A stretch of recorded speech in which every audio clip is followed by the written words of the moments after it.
We're live the whole time. Hi, welcome to the Nursing Dose with your host, Farah, Dr. Laurent, the nurse career coach. And today we have a special guest. We have Jennifer Johnson, who just released her book, Nursing Intuition. We're going to get into that in just a little bit. But today we're going to talk about the power of storytelling. And if you want to introduce yourself and say hi to the audience. So, you need to lead with the doctor. You worked very, very hard for that doctor. You get it. For those of us who are nowhere near ever getting our doctorate. So, I'm Jen Johnson. I'm an ER nurse of about 16 years now. Have been all over Northern and Southern Ontario in Canada. I'm one of the token Canadians, nursing token Canadians that's like hanging out on this app. So, yeah, I've finally decided that after burning out hardcore with COVID, that I was just going to start writing my stories down, and ended up turning into a book and ended up being released. Oh my God. So I'm dying. It's just me. It is just me. I am currently number one new release for nurse and patient relations, Yeah. and a top release for physician and patient relations. And like, I think I'm number 8 last time I checked on like holistic medicine ebooks. So I'm like, I'm gonna take it for all it's worth. It changes on a minutely basis, but I got the screenshots for receipts. So that's all that Awesome. matters. Love it. You know, I absolutely love highlighting nurses on this platform and using this show, The Nursing Dose, to really highlight what great things nurses like you are doing around the world, really. And, also our similarities, right? We're both Canadians, Both for ER those who nurses. don't know that, also Canadian, got dual citizens over here. And ER nurses, right? So Yes. we have a special bond. Like one time we were on a call and we just were vibing really well. So we're gonna get to the power of storytelling. And for those who are watching, let us know where you're watching from, what city, what country. Also, please subscribe to the podcast. I always forget to say that, on Spotify or on YouTube. So let's get into it. What led you to start telling your stories, and how did that begin for you? Yeah, so burning out with COVID always seems to be the tipping point of everybody. So up here in Canada, when everything first started, we actually had attorneys coming forward to be like, "Hey, we're going to do all the nurses and all the frontline workers wills for free." And so you're going, "Pardon?" the the attorneys don't do things for free, and so you couldn't help but kind of internalize that. Oh, we weren't expected to make it. So having that hanging over our heads really geared things up. If we weren't scared already, we definitely were at that point. Wow. So trying to think about like, okay, like I am choosing to continue to go into work. I'm working in the ER. I'm at bedside. I'm full time, and going in and out. And thankfully, things were pretty cool where I was for the most part. Thank goodness. But going in and seeing people and the death rates and everything, you're still kind of going like, well, what happens if I do get sick? What happens if, I don't make it out of this? And so ended up, I'm like, okay, well, how do I pass these stories on to my kids and to kind of relate to them why I chose to continue to go in?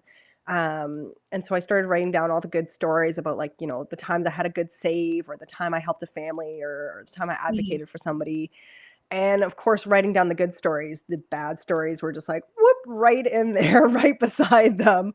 So just couldn't help myself, but those poured out of me and, really let me know that I was not dealing with a lot of stuff from, 14 years prior that was just kind of hanging out in the background, waiting for an opportunity to come up. So writing them down and going back into those moments about, you know, losing that patient, or my first pediatric code, or my first COVID death, that kind of thing.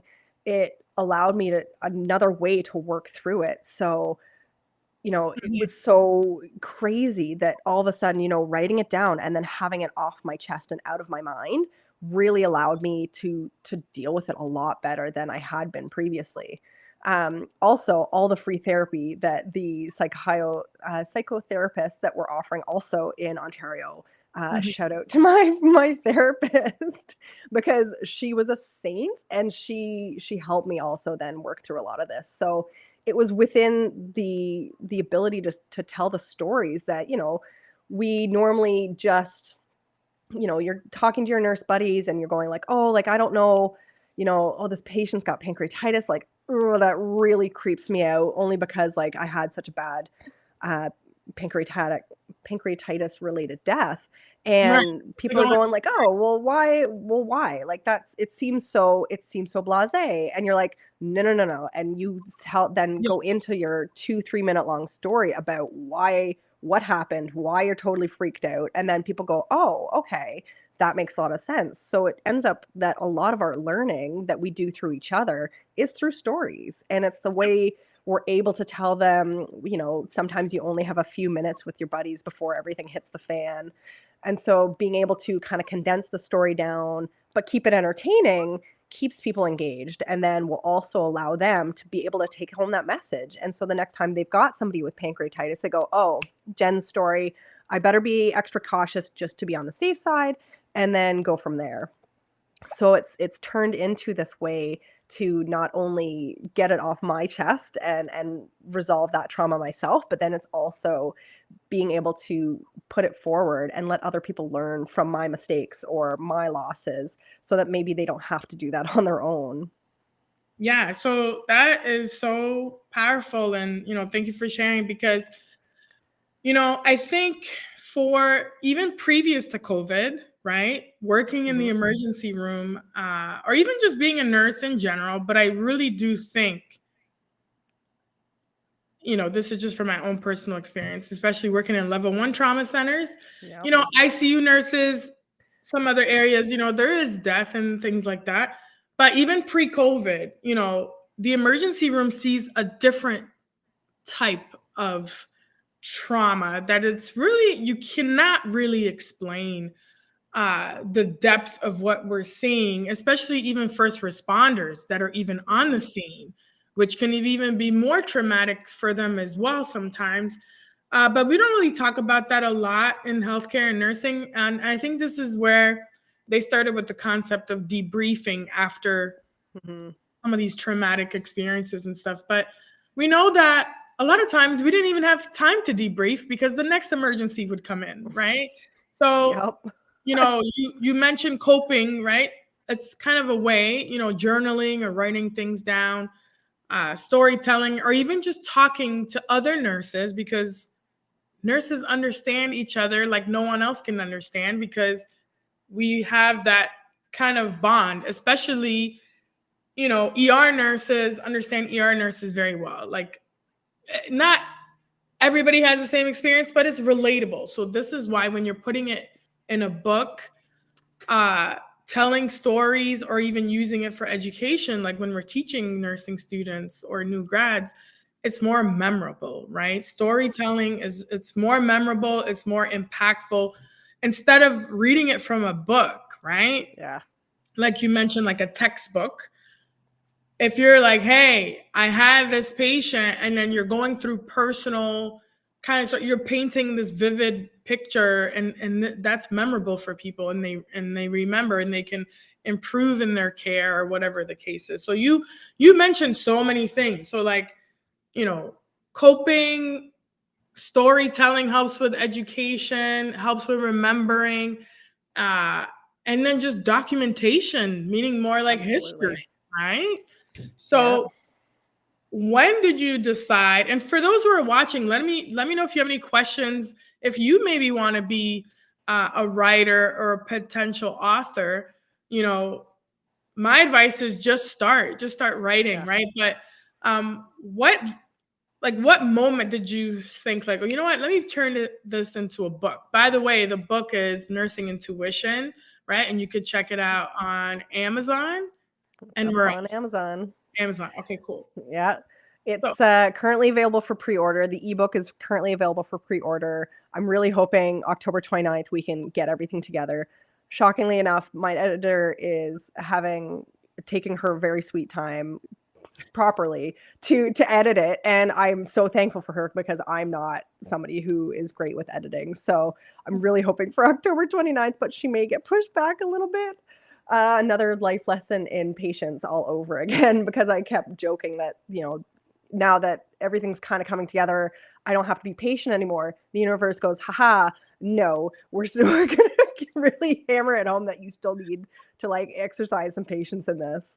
Right. But it's one of those things where, just sitting there and, kind of getting these stories out originally was just a great way. Like it was originally just a trauma journal, like truly, and was supposed to be for my kids. Hopefully when they're much older. Mind you, they've heard me occasionally like talking on podcasts about some of my stories, and I'm like, oh, we'll start a therapy fund for you. Don't worry, it'll be fine. We'll start a therapy fund. But, going into it, and so during COVID, Llewellyn, which is a huge metaphysical kind of bookstore and publisher in the States, was having online kind of a book fair. And so the authors would come on, they'd talk for a half an hour about their book, and you'd get like to hear about so many different kinds of books. And so I was just kind of listening in. And the Mm-hmm. one was intuition at work. And so the author's talking about like how to use intuition at work more as in like business and office. And Mm-hmm. all I could think about was like intuition at work. I'm like, I use my intuition every day. And it was just that click Mm-hmm. of, oh, okay. Now like, so if that's what I finally put together is that I'm actually using intuition at work, during triage, during the care of my patients, using it for advocating for my patients. I wonder if there's any science because very clearly, nursing is science based, and I can't really bring anything forward without getting my behind handed to me without a lot of science behind me. So went on a lark, Googled all the scholarly articles about intuition, and Mm-hmm. shockingly, not shockingly, there's so much information, not only just on intuition, but specifically intuition in nursing. And Mm-hmm. it completely blew my mind that, so there's so much science behind this, intuition versus insight and, experience with pattern recognition and all these different things.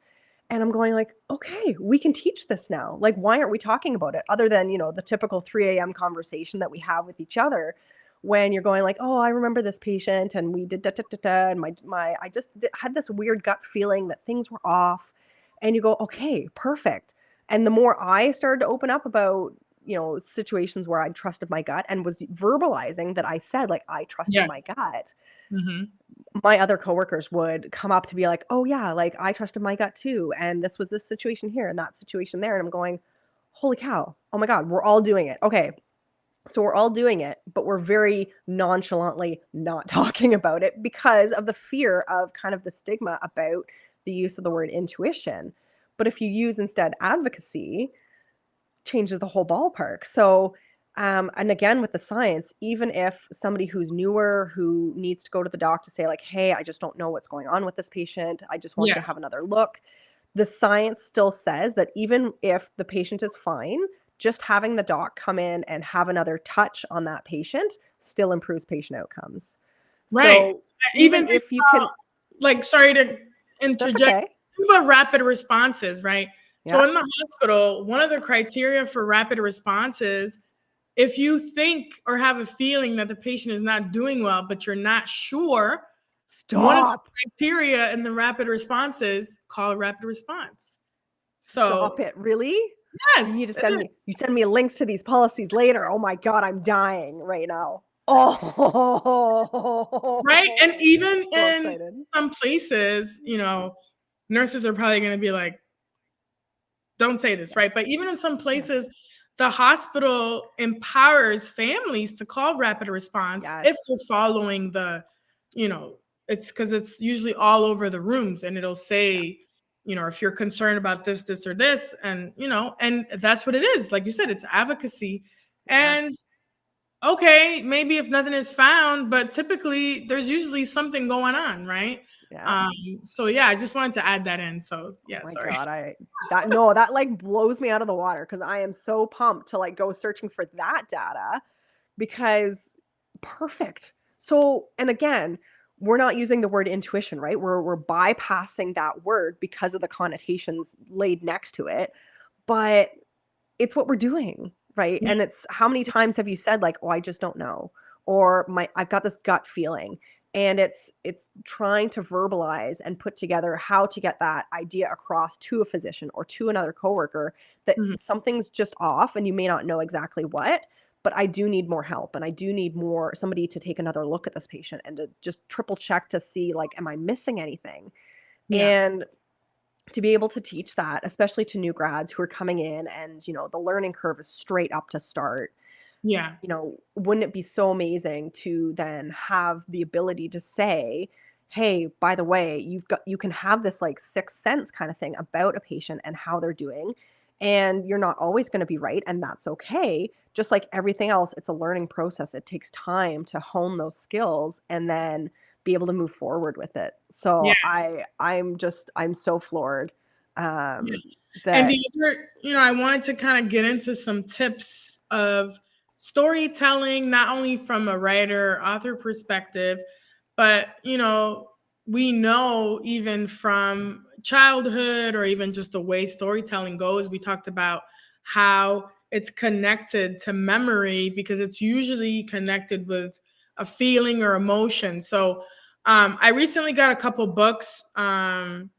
So I follow someone named Chris Do. I'm always like talking about how he talks about personal branding, but he talks about how he's like a creative, but he talks about the power of storytelling and he recommended a couple books. I can't think of the names now, but I just watched something recently where he said there's typically a few, right, things of a story, right? It's like you got the character, there's either a conflict or an obstacle, and then there's kind of like the outcome or the hero or whatever, right? yeah, So for me, when I coach my clients during interviews, for example, when they ask you like, tell me about a time, right? That's storytelling. So we use yeah, storytelling all the time, but some of us are just poor storytellers. Like for me, I probably ramble on too much with my stories, but I've learned how to like structure them a little better.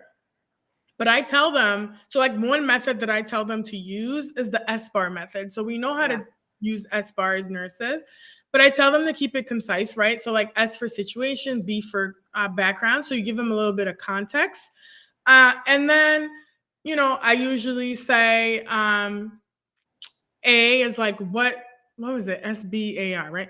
A is like yeah. what's the action? Assessment. Like, what Yeah, happened? What's the action? And R is like what was the result? I usually say the result or the outcome, right? So yeah, like that's kind of one way, even that you as an educator, you can use to teach nursing students. Like this was it, this was, whatever the thing. So what are yeah. your tips um for nurses out there or even other people that just like to tell stories?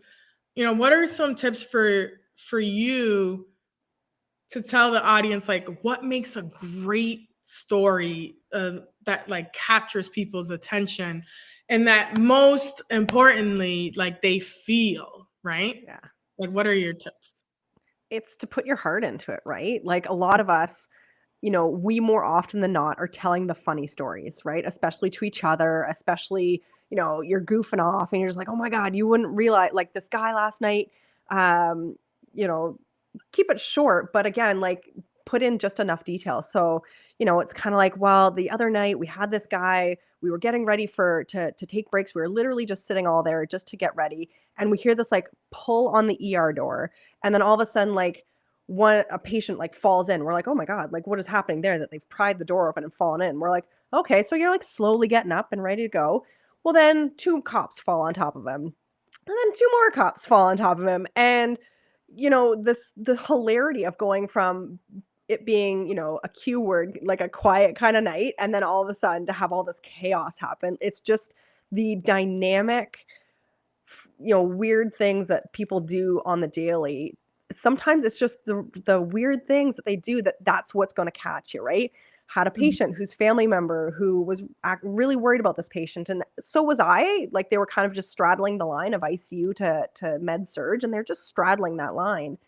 And I heard a beep from inside the room because I was sitting right next to it. And you're going like, oh, well, that's a weird beep because we all know the regular beeps. So you hear a weird beep, you're like, what's going on? Pop your head in. The patient brought their own thermometer in to check the patient's temperature. And then, the hilarity of that situation just being, so funny because, it's funny that they're bringing in their own equipment to check the patient, but then you're like, okay, well, let's dial it back a little bit. They're obviously so worried and they've Mhm. obviously got a lot of trauma about being in a hospital and that kind Yeah. of thing. It's those little sometimes funny cue things that stick out in a story that then will then cue you up in actual nursing situations to go like, okay, this is a very funny thing, but there's obviously more behind this, right? Like there's always so much more to the story that Right. when you're busy and you're bustling and you're doing just you're dialing down to brass tacks and you're really just in assessment mode and skill mode. It's hard to kind of once you take yourself out of it and bring it back to talking to your patient and their families. Man, there are so many stories there, like just everybody's got stories, everybody's got traumas, and so sometimes the best stories, if you're wondering how other people are telling them, either ask your coworkers to like, "Hey, what was the" please don't lead with like, "What was the most traumatic thing you've ever seen?" Nobody wants to go through that story again. Right. But, what's the weirdest thing that's ever happened on shift? In the last 3 weeks, was there any kind of, like, instances with the patient or, an interaction that came to mind? And see how your coworkers are telling the stories, and give them room to tell their stories because really that's gonna end up building that bond between you and your coworker also, because you can then go back and forth about, "Oh, I did have something similar," and you go back and forth. You get better with time, as is everything, about Yeah. kinda condensing the story down and bringing in an emotion here, there, and everywhere. Um, but the best tip I can give is to try not to overthink it too much. You're not are you going in for theoretical, like, just entertainment value? Are you going in for an educational thing?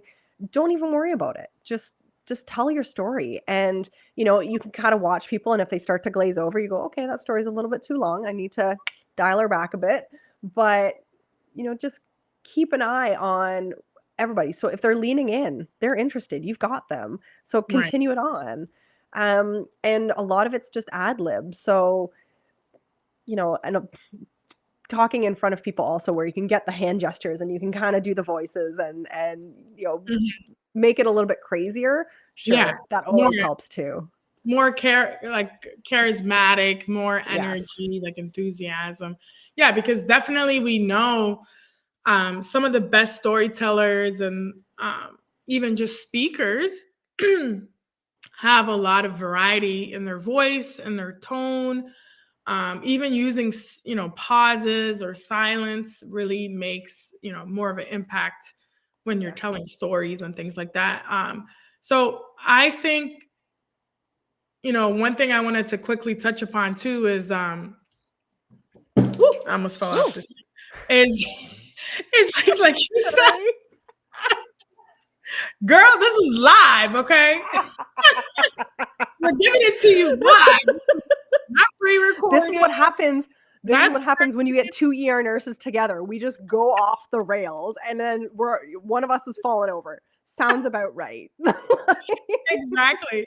So yeah, what I was gonna say, what you mentioned is really listening to other people's stories, how they tell stories, not even nurses, like other non-nurses.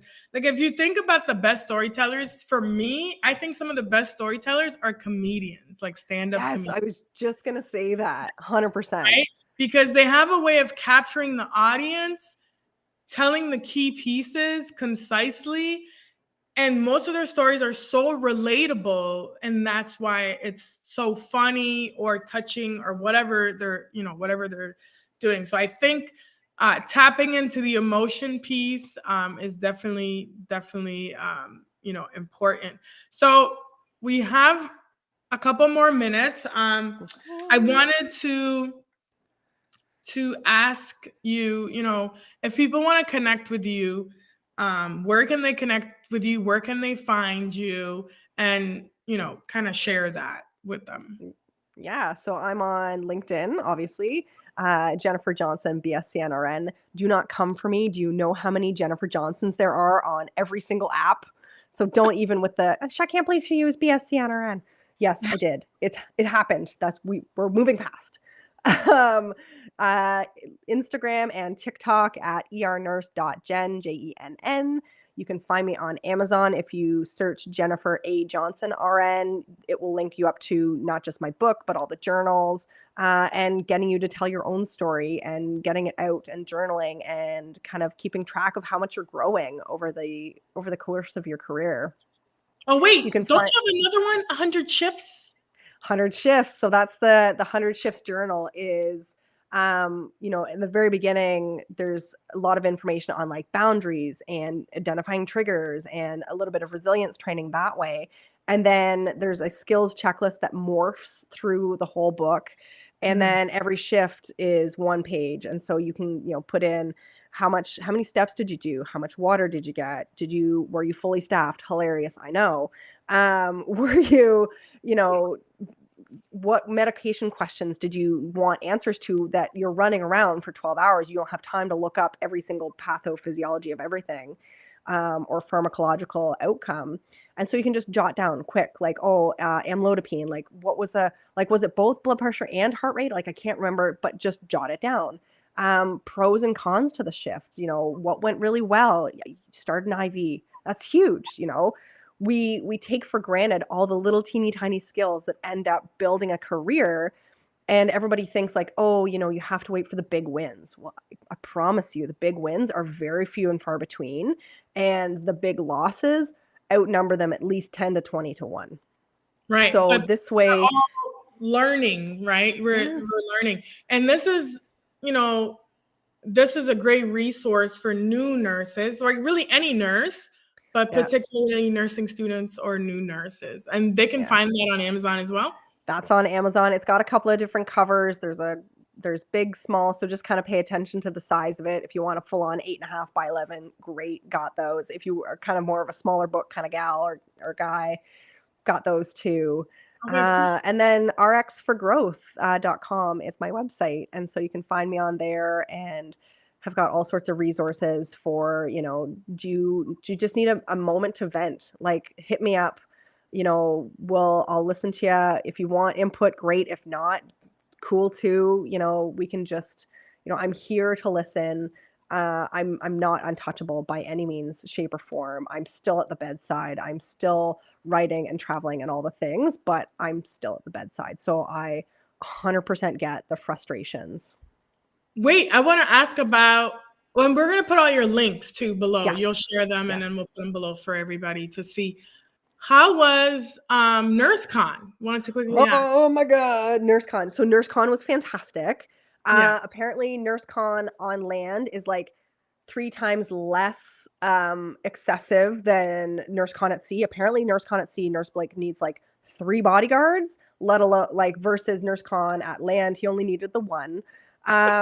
Met him 3 different times. Seems like a super nice guy. His nan actually grabbed him and brought him over to my booth to be like, "Oh, these were the journals that I was telling you about." And so he and I kind of like chatted a little bit about me potentially doing some journals for him for Nurses Support Network. That's Mhm. he's kind of getting up and going, and he's asked me to apply to the education team for NurseCon at Sea. So may see you on the boat in April. We shall Awesome. see. Definitely. And, this is something else that I wanted to share. Just in general, the power of storytelling, not with just direct patient care or as a Yeah. nurse, but even storytelling for your own story as a nurse. So Yes. I share a lot of content here on LinkedIn, and I really think people resonate when you tell your story, like Jen talked about, even your nursing journey. So I share a lot of that because I like to empower nurses really globally, but also nursing students have a special place in my heart. I Yeah. actually was just on a call with a nursing student earlier because I'm going to be doing a webinar for them. But Nice. like Fantastic. storytelling, even as a nursing student, right? Share your story, share your journey, your process. Everyone is going to have a different perspective or different story while you're in nursing school, and it may help other people. So a lot of times people are like, I don't have much to share. And I'm like, yes, Oh, you do. buddy. Once Everybody you start digging. right? Everybody has something to share. And this is the beauty of our profession, like celebrating our profession, celebrating each other, and helping each other. Because the one thread in nursing is, we don't get through nursing alone ever. No. right? So No. whether we're in nursing school or in a doctoral program, we're very tightly knit as a community, and we're always learning from each other. And really, storytelling is extremely powerful. I had somebody on yesterday, Sonia Frazier. She was part of the documentary of everybody's work, right? Healing Okay. what hurts us all. We talked about like racism in healthcare and all that, Yep. right? So like storytelling, and I know you posted too about some stuff yesterday, like history. It's important to talk about history, Yes. whether nursing or non-nursing, and really address some of this, stuff that's difficult to talk about at times, but we need to get that out, right? For coping, and being able to, you know, just deal with things, right? So, what are some last tips, last words that you want to share with the audience? Yeah. If nothing else, even if it's not you're not necessarily telling a story, keeping a shift journal, just being able to write down a couple of things that happened during the shift, that maybe you can come back to later, especially if it's something really traumatic that Mhm. you don't have the time or physical energy to deal with in that moment. Sometimes just jotting down a couple of things because the mind changes, right? Like everybody will remember things a little bit differently with time passing. So just jot down a couple of things, put it away, come back to it when you can, when you have the mental fortitude to kind of come back to it and revisit it. It may take a couple of days, it may take 16, 17 years. We're all working through stuff. We've all got good and bad stories. And, there's no faster way to get to somebody's heart than what's your story? Just Mhm. where are you coming from? How did you get to where you are? What's your what's your favorite story? And then, if you feel like opening up, what's a story that still kind of hurts? And it's gonna take time, and that's okay. But in the meantime, we're all here for you. Yeah, and I just want to say thank you for being so transparent and open, and I'm so excited for you. Especially, I love supporting my Canadian nurses out there. We've got it. We've got it. And I just love when nurses just step out of the box and do something different, Seriously. and do whether it's writing a book, going into business, different things like that. Oh, It's really empowering to see because I think for a long time we've been put in this kind of box where like, okay, nursing is this, but it's like, no, yeah. we can do so many other things even out of nursing because Yeah. we're complex individuals, right? With so many different desires and dreams and goals and all that. But again, check out Jen, connect with Jennifer Johnson and all her platforms, and we'll share the book and the links. And if you enjoyed this, let us know. Let us know if you have any questions, comments, put them in there. We'll go back to them if you're watching the replay. And again, thank you for watching The Nursing Dose with Dr. Farah Laurent.